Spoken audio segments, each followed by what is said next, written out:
الحمد لله نحمده ونستعينه ونستغفره ونؤمن به ونتوكل عليه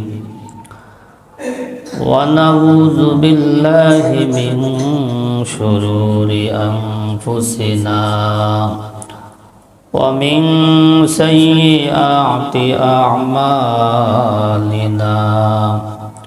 من يهده الله فلا مضل له ومن يضلله فلا هادي له ونشهد أن لا إله إلا الله وحده لا شريك له ونشهد أن سيدنا وسندنا وحبيب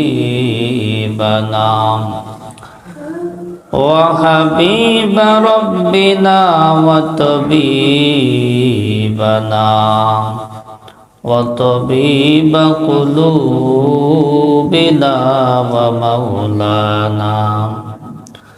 ومولانا محمدا عبد الله ورسوله أما بعد فأعوذ بالله من الشيطان الرجيم بسم الله الرحمن الرحيم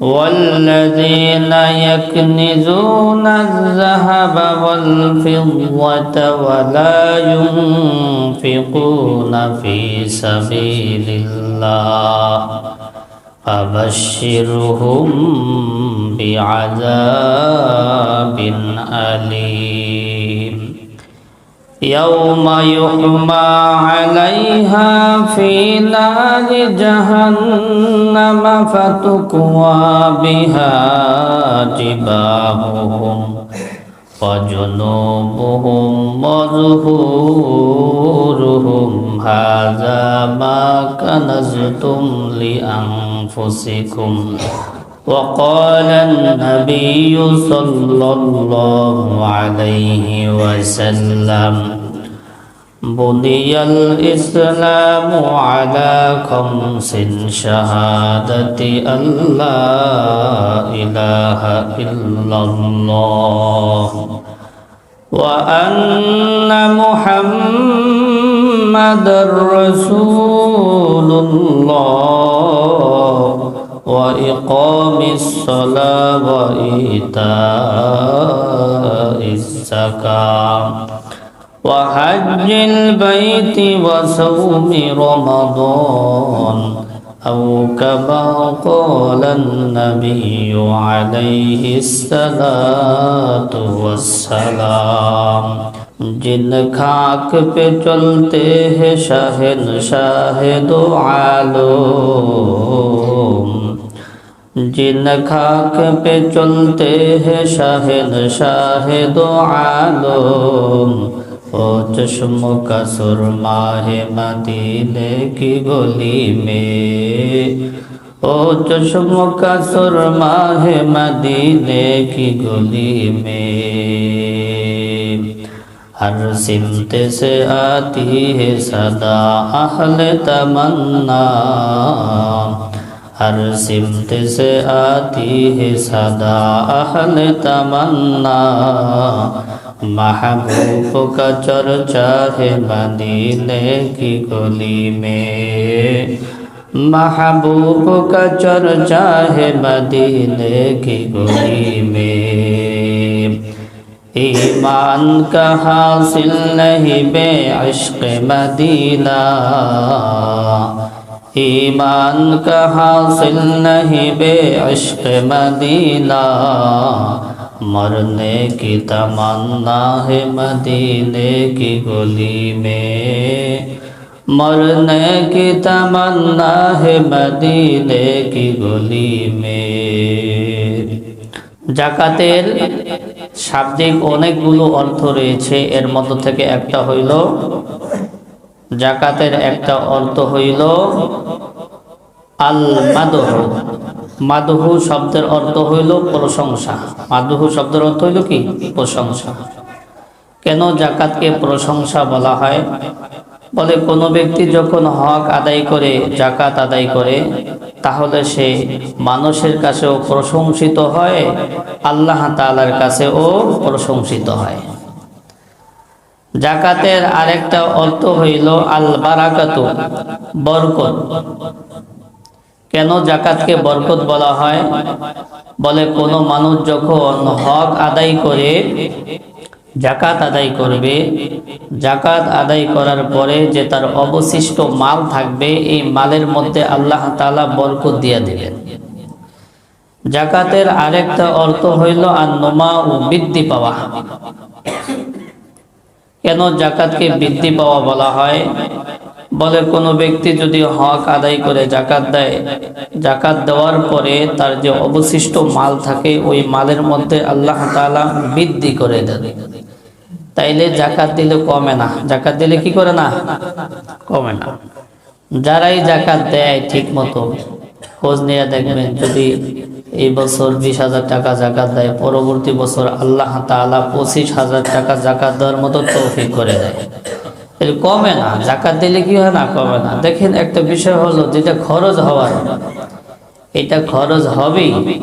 এটা কি আমি জাকাত দিলাম না এই জন্য আমার খরচ হবে না? না, এই দিকটা না গেলে এই দিকটা যাইব। বুঝে আসছে? হঠাৎ করে একটা রোগ হয়ে যাব, 1-1.5 লক্ষ টাকা একসাথে শেষ হয়ে যাবে। একসাথে কি শেষ হয়ে যাবে? তো যেটা খরচ হওয়ার, ওইটা খরচ হয়েই যাবে। জাকাতের আরেকটা অর্থ হইল আত-তাহারাতু। তাহারাত শব্দের অর্থ হইল পবিত্র, পবিত্রতা। কেন জাকাতকে পবিত্রতা বলা হয়? বলে কোনো মানুষ যদি হক আদায় করে, জাকাত আদায় করে, জাকাত আদায় করার পরে তার যে অবশিষ্ট মাল থাকে, ওই মালটা পবিত্র হয়ে যায়। কি হয়ে যায়? পবিত্র হয়ে যায়। তাহলে এর দ্বারা বোঝা যায়, যারা ঠিক মতো জাকাত আদায় করি না আমরা, আমাদের মালগুলো কেমন যেন পবিত্র থাকলো না। কেমন যেন কি পবিত্র থাকলো না, যার কারণে এই টাকা দিয়া ভালো কাজ খুব কম হয়। কি হয়? খুব কম হয়। এই হলো জাকাতের শাব্দিক অর্থ। শরীয়তের পরিভাষায় জাকাত বলা হয় হিয়া তামলিকু জুজই মালিন আইয়ানাহু শারি মিন গায়রি মুসলিমিন ফাকিরিন ওয়ালা মাওলাহু মা কাতিল মানফাআতি আনিল মুমাল্লিকি মিন কুল্লি ওয়াজহিল্লাহি তাআলা। শরীয়তের পরিভাষায় জাকাত বলা হয় শরীয়ত কর্তৃক নির্দিষ্ট একটা মালের অংশের মালিক বানিয়ে দেওয়া অন্য কাউকে। অন্য কাউকে কাদেরকে? বলে অসহায় মানুষদেরকে। নবীর বংশ যারা আছে তাদেরকে দেওয়া যাবে না, হাশিমি যারা তাদেরকে দেওয়া যাবে না। আনিল মুমাল্লিকি, তার থেকে কোনো কিছু আশা করা যাবে না। লিকুল্লি ওয়াজহিল্লাহি তাআলা, একনিষ্ঠভাবে আল্লাহ তাআলার জন্য দিতে হবে। আল্লাহ তাআলার জন্য দিতে হবে।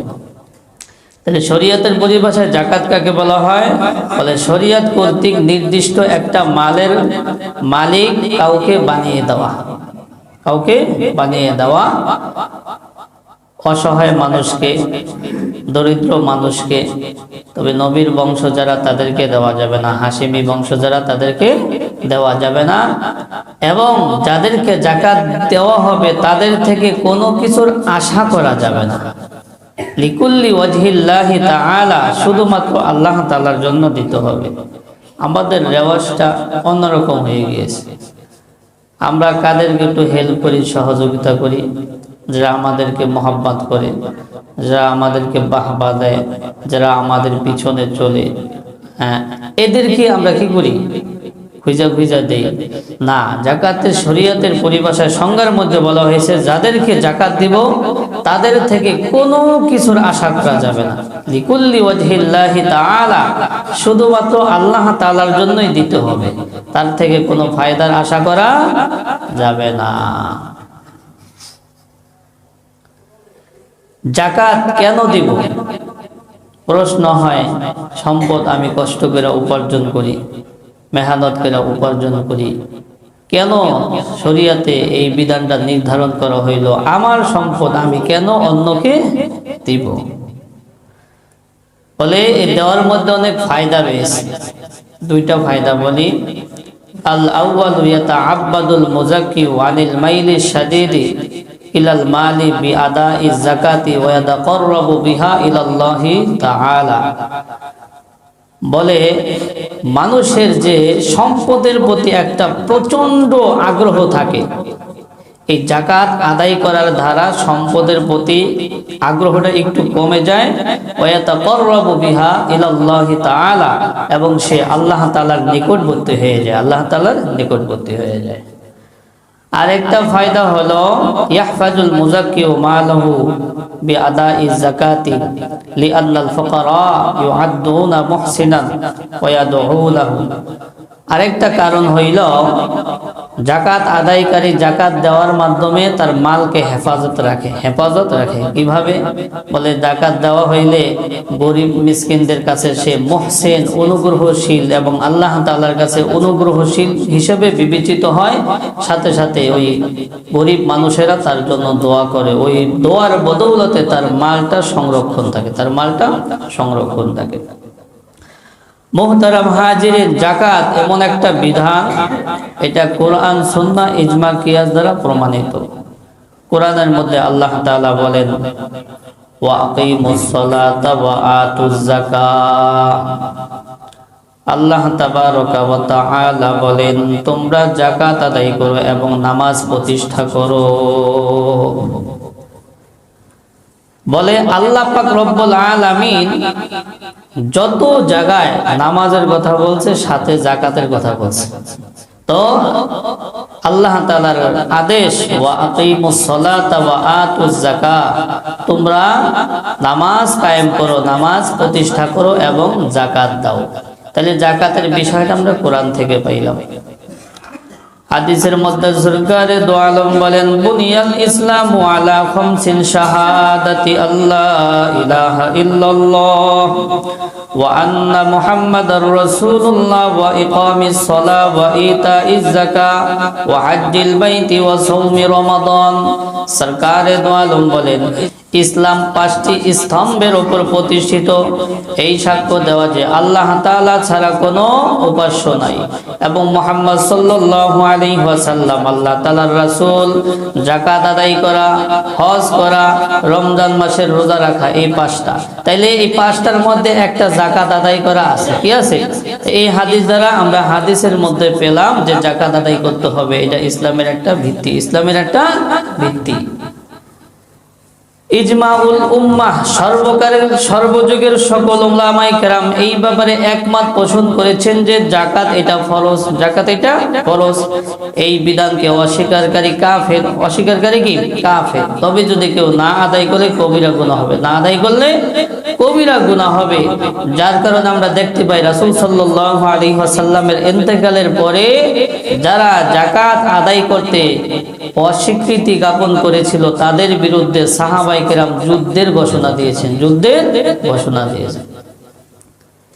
এবার আসেন কিয়াসের দাবি হলো জাকাত দিতে হবে, কারণ আল্লাহ পাক রব্বুল আলামিন কিছু মানুষকে তাদের প্রয়োজনের তুলনায় অধিক সম্পদ দিয়েছেন, যেটা প্রয়োজন না এর চেয়ে অধিক সম্পদ দিয়েছে।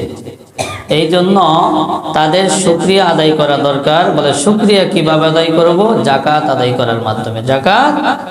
করার মাধ্যমে, অসহায় মানুষদেরকে দেওয়ার মাধ্যমে। মুহতারাম হাজিরিন, জাকাত আদায় না করার ইহকালীন এবং পরকালীন অনেক শাস্তি রয়েছে।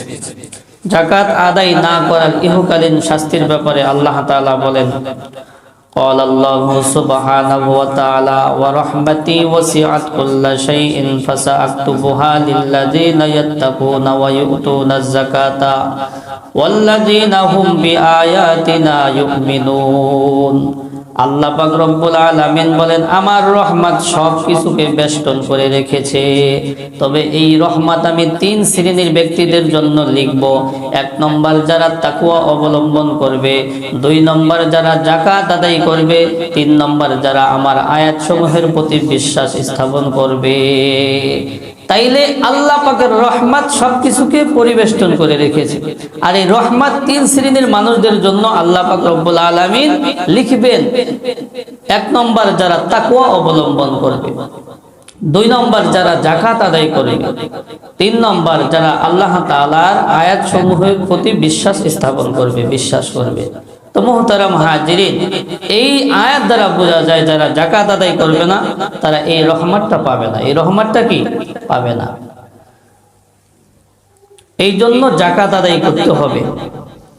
আল্লাহর হাবিব হাদিসের মধ্যে বলেন ক্বালান নাবিয়্যু সাল্লাল্লাহু আলাইহি ওয়াসাল্লাম ক্বালান নাবিয়্যু সাল্লাল্লাহু আলাইহি ওয়াসাল্লাম উমিরতু আন উকাতিলান নাস হাত্তা ইয়াশহাদু আল্লা ইলাহা ইল্লাল্লাহ ওয়া আন্না মুহাম্মাদার রাসূলুল্লাহ ওয়া ইউকিমুস সালাতা ওয়া ইউতুজ যাকাতা ফা ইযা ফাআলু যালিকা আসামু মিন্নি দিমাআহুম ওয়া আমওয়ালাহুম ইল্লা বিহাক্কিল ইসলামি ওয়া হিসাবুহুম আল্লাহ।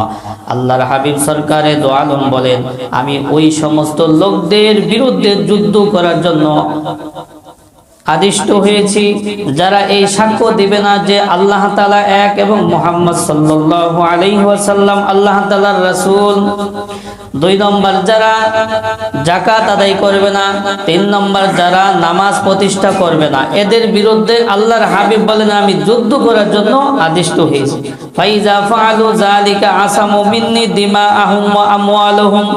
আল্লাহর হাবিব বলেন তবে যারা আল্লাহ তাআলাকে বিশ্বাস করবে, যারা নামাজ কায়েম করবে, যারা যাকাত আদায় করবে, তাদের ব্যাপারে আমার থেকে তাদের জান মাল নিরাপদ থাকবে, তাদের জান মাল নিরাপদে থাকবে।